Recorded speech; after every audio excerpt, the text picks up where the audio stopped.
최근 3년간 조선 3사의 수주 동향을 살펴보면 컨테이너선 수주가 추세적으로 감소하고 있다는 것을 알 수 있다. 먼저 HD한국 조선해양은 HD현대중공업, 현대미포조선, 현대삼호중공업을 포함해 2021년 컨테이너선 72척을 신규 수주했고 2022년에는 수주량이 92척으로 늘었다. 그러나 2023년 수주는 약 3분의 1 수준인 29척으로 급감했다. 한화오션의 컨테이너선 수주 감소세는 더욱 두드러진다. 신규 수주가 2021년 20척에서 2022년 6척으로 줄었고 2023년에는 아예 수주가 없었다. 그러다 보니 올 들어 한화오션이 컨테이너선 사업을 중단한다는 보도가 나오고 회사가 부인하는 해프닝이 벌어지기도 했다. 삼성중공업의 경우 2021년 컨테이너선 44척을 수주한 데 비해 2022년 수주는 9척에 불과했다. 2023년 수주는 다시 16척으로 늘었으나 이는 아시아의 한 선사로부터 한꺼번에 수주한 것이라 업계 차원의 일감 증가와는 거리가 먼 것으로 해석된다. 사실 과거로 거슬러 가면 2021년 조선 3사가 컨테이너선을 각각 수십 척씩 신규 수주했던 상황이 오히려 이례적이었다. 8000 TEU급 이상 컨테이너선의 글로벌 발주는 2019년 38척, 2020년 44척에 그쳤다. 그런데 2021년에는 무려 199척이 한 해 동안 발주됐다. 해운사들이 갑자기 컨테이너선을 대규모로 요구했던 이유는 무엇일까? 당시 해운업계는 유례없는 호황을 맞이하고 있었다. 코로나19 확산식이 벌어진 글로벌 물류 병목 현상 때문이다.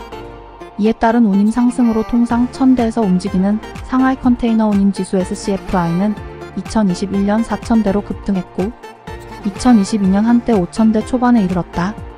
국내 대표 해운사인 HMM이 2021년 역대 최대 영업이익을 거둔 배경이다. 해운사들은 호황의 기세를 이어가고자 경쟁적으로 컨테이너선 확보에 나섰다. 그러나 2022년 들어 코로나19 사태가 정상화되고 물류 차질이 해소되면서 운임은 하락세로 돌아섰다.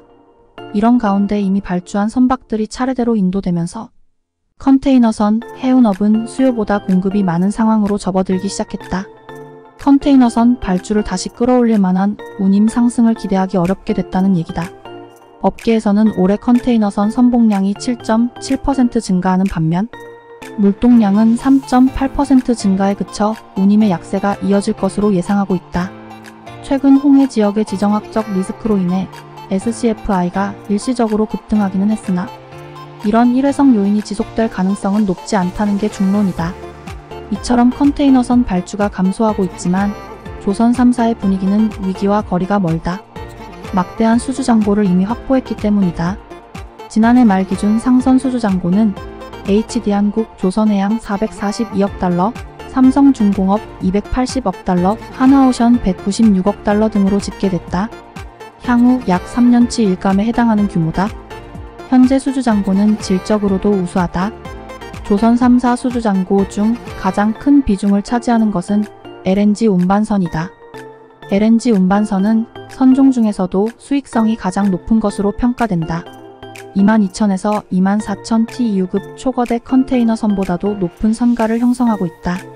시장에서는 조선 3사가 당분간 일감을 걱정할 필요가 없는 만큼 앞으로도 LNG 운반선을 비롯한 고부가 선박 수주에 초점을 맞출 것이라는 시선이 나온다. 한 증권사는 국내 조선사들은 현재 LNG 운반선을 중심으로 3년치 이상의 수주 잔고를 쌓아놓은 상황이라며 실적 개선세를 유지하기 위해서 수익성 위주의 선별 수주 전략을 고수하고 있다고 분석했다.